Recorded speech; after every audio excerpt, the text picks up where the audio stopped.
You know, in the deep woods of southwestern Vermont, there's this place where the mountains seem to hold their breath. It's a rugged, wild area filled with ghost towns and unsettling folklore, and it's here that the line between a chilling story and a cold, hard fact gets, well, it gets really, really blurry. Okay, so let's get our bearings. The area we're talking about is called the Bennington Triangle. Now, this isn't a spot you'll find on any official map. It's a nickname, coined back in 1992 for this zone of high strangeness centered on Glastenbury Mountain. It's a vast, rugged wilderness, and for decades, it's been at the heart of an incredible mystery. And get this isn't some New Age spooky story. Long before it had a modern name, indigenous tribes considered this land cursed. The Abenaki people warned of a man-eating stone, a place where the four winds met in a chaotic struggle. It was a place you just avoided. And that ancient reputation took on a terrifying new reality in the years after World War II. Because in a very brief 5-year window, 5 different people vanished in that area. And the way they vanished, so suddenly, so completely, is what cemented this region's dark legacy. So, let's open up the case files. This 5-year period is where the legend truly takes shape. Just look at how tightly clustered these events are. It starts with Middie Rivers, a hunting guide, in '45. A year later, college student Paula Weldon. Then there's a gap before James Tedford disappears in '49. And then, bam, 2 cases just 16 days apart in October 1950, an 8-year-old boy and a 53-year-old woman. This is what made people sit up and realize something deeply, deeply wrong was happening here. The first disappearance just defied all logic. Middie Rivers wasn't a tourist. He was 74 years old and knew these woods better than anyone. He was leading a group, walked just a little way ahead of them around a bend, and was gone. Hundreds of people searched. The only thing they ever found? A single rifle cartridge in a stream.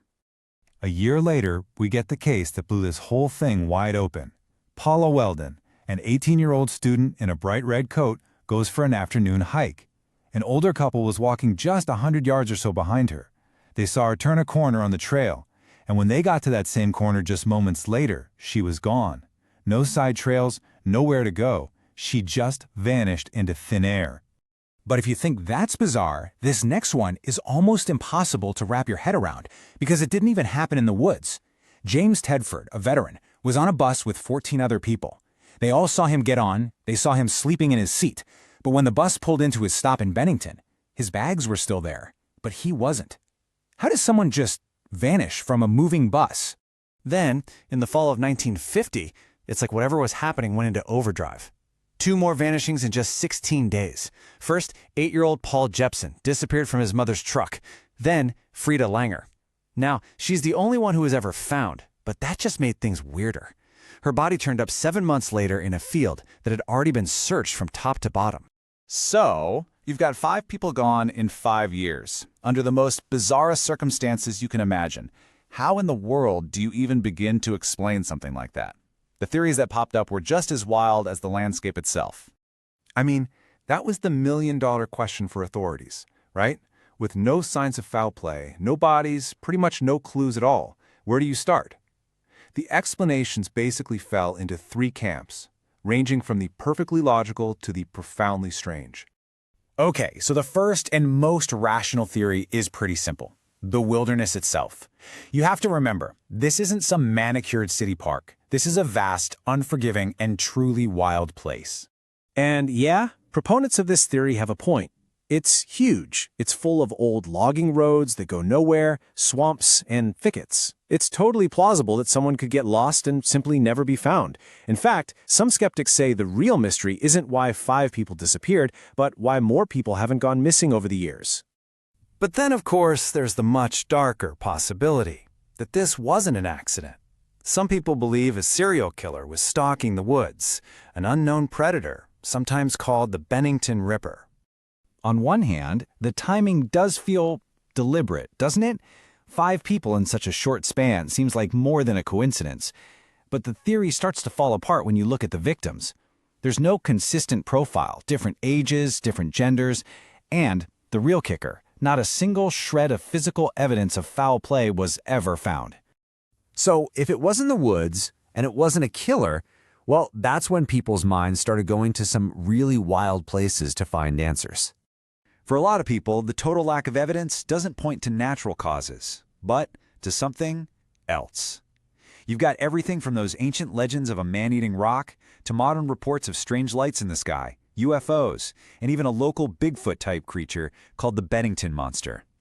All these theories are trying to answer the same impossible question: how do 5 people just vanish?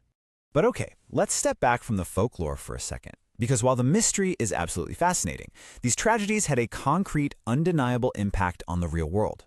This story isn't just about what we don't know, it's also about the very real changes that came from it. The search for Paula Weldon, in particular, well, to put it bluntly, it was a complete catastrophe. And that failure exposed a massive, dangerous flaw in the way the entire state of Vermont handled law enforcement. You have to understand, at the time, Vermont didn't have a state police force at all.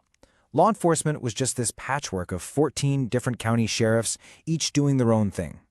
They were so unprepared, they actually had to borrow trained detectives from the state of Connecticut to help with the search. Paula's father was furious, and he publicly slammed the disorganized, amateurish investigation. And his voice was heard.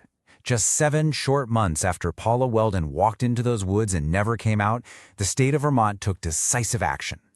This is the crucial point of the whole story. In direct response to that botched investigation, the Vermont legislature created the Vermont State Police. This series of tragedies literally forced the modernization of statewide law enforcement.